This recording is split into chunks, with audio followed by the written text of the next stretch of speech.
10 really cheap airplanes. But nobody wants THM. Have you ever seen an airplane so cheap that it makes you stop and ask one question: why is nobody buying this? Today, we're counting down 10 certified and flyable airplanes with shockingly low prices. Yet, they continue to sit unsold in hangars and online listings. Bad reputation, old myths, limited performance, or simply bad timing? Let's find out. 1. Grumman AA-1.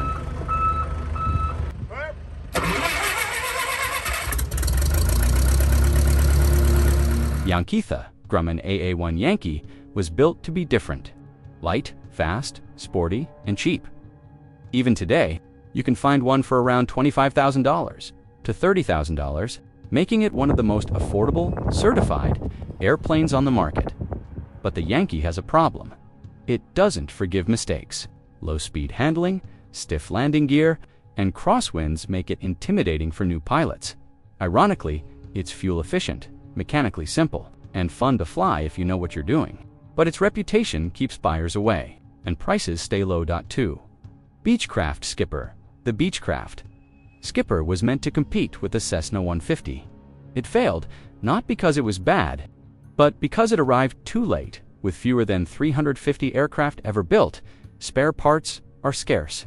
That alone scares most buyers away.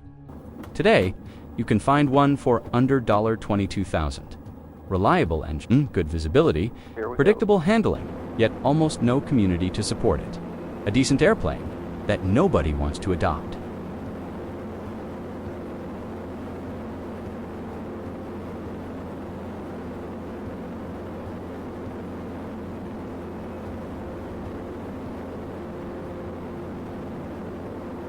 Three. Piper PA-28-140 Cherokee. The Cherokee line is famous, but the 140 model is often ignored. Why? It's the least powerful version. With modest speed and limited payload, you can buy one for around $28,000. But upgrading avionics often costs more than the airplane itself. Still, it burns little fuel, is easy to maintain, and flies smoothly. Perfect for training or local flights, but overlooked in a speed-obsessed world. 4. Cessna 177 Cardinal. The Cessna 177 Cardinal was designed to replace the legendary 172 sleeker design, no wing struts, and excellent visibility. But early models were underpowered. The first Cardinals felt sluggish on takeoff, and pilots quickly lost confidence. Later versions fixed the issue, but the damage was already done. Today, prices start around $35,000. Comfortable, spacious, and underrated, yet still living in the shadow of the 172.5.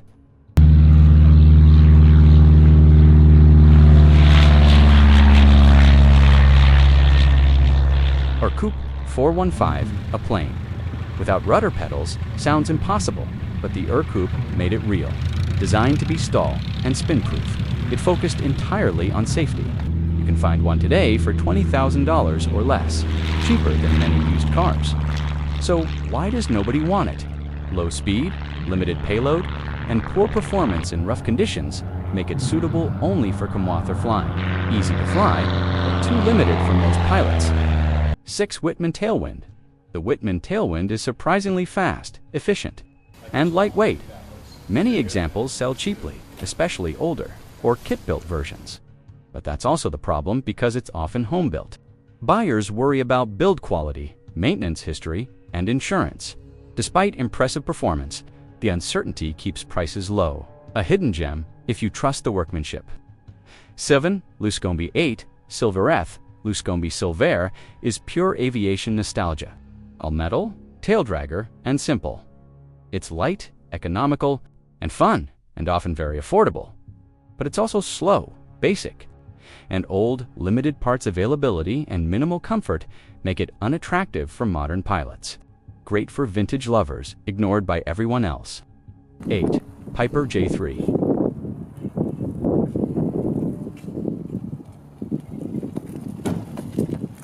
Cub modified versions, the Piper Cub, is legendary.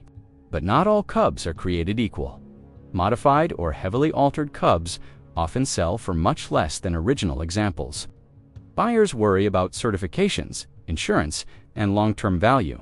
Even small modifications can scare off traditionalists. The result? A famous airplane with surprisingly low prices in certain versions. All right, keep that attitude. All right. She came right off the ground. Yeah. All right, it's picking up some speed. Okay. And you can pull back a little bit. Right there's good. All right. Yeah, I have no idea what airspeed is. you're at 50 right now. Okay. That's awesome. 9 Aranca Champta. Aranca Champ was a classic trainer in the 1940s and 50s. Light, forgiving, and extremely fuel efficient. But today's pilots want speed, range, and payload, and the Champ offers none of that. It's slow, basic, and lacks modern features. Affordable, yes, but seen more as a toy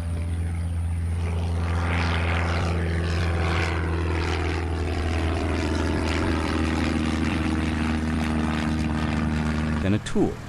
Biplane looks amazing on the ramp, and many EA-style biplanes are very cheap, but they're almost always home-built.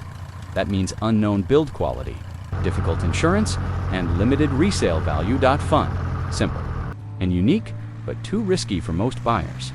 So they sit and wait.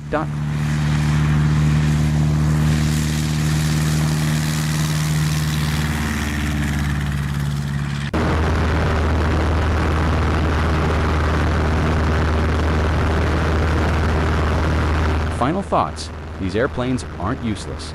They're not unsafe, and they're not scams. They're simply victims of reputation, changing expectations, and market psychology if you're willing to look past speed numbers and popular opinions.